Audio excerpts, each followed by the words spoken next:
अस्सलाम वालेकुम। आज आप लोग बनाने जा रहे हैं एक गोश्त की वैरायटी जिसका नाम है गोश्त खड़ा मसाला।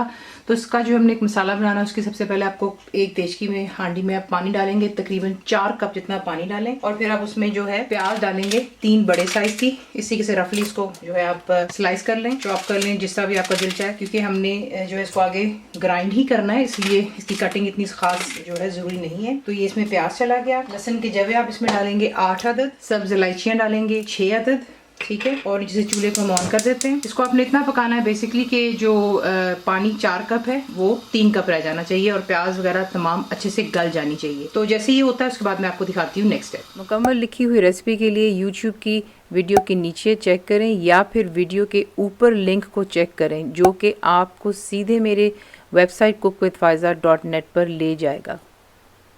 तो ये देख लें, इसको अच्छे से मैंने बॉईल कर लिया जैसे मैंने आपसे कहा था, और इसमें बाकी का पानी जो रह गया इसके साथ जो है आप इसे ग्राइंड कर लें, उसका एक पेस्ट बना लें और फिर मैं आपको दिखाती हूँ नेक्स्ट स्टेप। तो इसे मैंने ग्राइंड कर जो है कढ़ाई में डाल दिया, ठीक है। ये गाढ़ा सा इसका पेस्ट बन गया। अब इसमें जो बाकी की चीज़ें जानी खड़े मसाले के लिए वो आपको चाहिए। इसके लिए तेल 1/2 कप, मक्खन इसमें जाएगा 50 ग्राम जितना, एक छोटी प्याज आपने जो है उसको इसी से बारीक बारीक आप जो है स्लाइस कर लें, 4-5 हरी मिर्चें डाल दें, 2 अदद दालचीनी के टुकड़े, 2 अदद मोटी इलायची, 5-6 लौंग डाल दें, 8-10 साबुत काली मिर्चें, गोल वाली लाल मिर्च होती है साबुत, वो आप डाल दें इसमें, ये आपको पसंद है।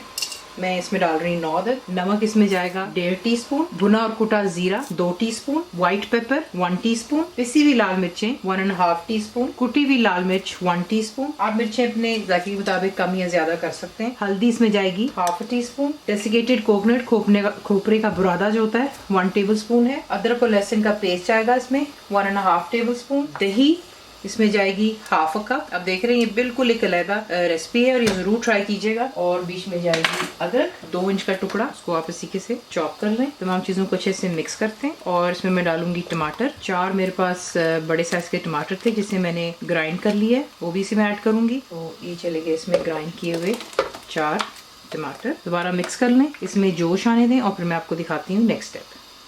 तो देख लें यहाँ पे जो है इस पे जोश आना शुरू हो गया। अब इसमें आप ऐड करेंगे मटन, ठीक है। ये आप चिकन में भी बना सकते हैं, लेकिन क्योंकि मैं मटन का बना रही हूँ मैंने मटन को बॉईल कर लिया था। 1 किलो मटन था मेरे पास कि मैंने छोटी बोटी करवाई थी। जरा खूबसूरत लगता है ये डिश आउट होते हुए, आगे आपकी अपनी चॉइस है। और मैंने उसे 2 ग्लास भर कर पानी डाला और उसको जो है सिंपली बॉईल कर लिया था। तो ये जो गोश्त है मेरे पास यहाँ पर ये 70% बॉइल्ड, यानी कि इसमें हल्की सी सख्ती अभी भी है गोश्त में। वो बाकी जो इसमें हमने आप देख रहे हैं अभी भी काफी लिक्विड है, उसी में ये गल जाएगा। तो ये इसमें हम ये बॉइल्ड मटन ऐड करते हैं, इसे मिक्स कर लें बीच में। अगर आप चिकन का बनाएंगे तो आप इस स्टेज पर जो है चिकन को ऐड कर देंगे, ठीक है ना, क्योंकि चिकन आपको पता है वो जल्दी गल जाता है, इसलिए उसे आप एज इट इज जो है इस स्टेज पर ऐड कर लेते हो धोकर। और जो गोश्त है मटन, क्योंकि जरा थोड़ा टाइम लेता है, इसलिए उसको जो है आप पहले से बॉईल करके रख लें। ये रेसिपी उनके लिए भी बहुत अच्छी, जो लोग काम पर हैं, बच्चे छोटे हैं। आप इसी के से आपको मैंने बहुत दफा वीडियो में बताया हुआ है कि आप गोश्त को जो है बॉईल कर आप उसको ठंडा करके जितने पैकेट्स आपने बनाने हैं उसके हिसाब से आप उसे बना करके फ्रीज कर सकते हो जब आपने पकाना हो। तो मसाला तैयार कीजिए और बॉइल्ड गोश्त को डालकर थोड़ा सा पानी डालें और उसको जो है हल्की आंच पे पकाएं, तो वो परफेक्टली आपका जो है गोश्त का सालन तैयार हो जाता है। अब ये आप देख लें, गोश्त डाल दिया मैंने क्योंकि 70% बॉइल्ड है, बाकी 30 इसी मसाले में हो जाएगा। इसमें जोश आ चुका हुआ है, मैं इसे कवर करूंगी और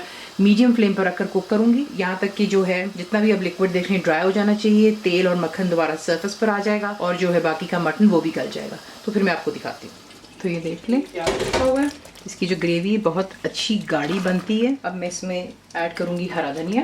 तो ये देखें ये आ गया इस पर हरा धनिया, ठीक है। इसको मिक्स करते हैं और इससे जो है हम करते हैं फिर डिश आउट करते वक्त आप इस पर थोड़ी सी हरी मिर्चें और डाल दें, थोड़ा सा अदरक डाल दें, गार्निशिंग के लिए जरा खूबसूरत दिखता है। इसी के साथ से डिश आउट करते हैं, सर्व कीजिए। गर्मा गर्म रोटियां हो जाए, नान हो जाए, तंदूरी रोगनी नान होता है उसके साथ भी इसका बड़ा मजा आता है। तो रेसिपी आपको पसंद आई तो प्लीज को लाइक शेयर सब्सक्राइब जरूर किया करें। कंप्लीट रिटन रेसिपी इंग्लिश में आपको मिलती है मेरी वेबसाइट पर cookWithFaiza.net पर, और उम्मीद है कि आप लोगों ने मेरी ऐप भी डाउनलोड कर ली होगी जो कि फ्री है।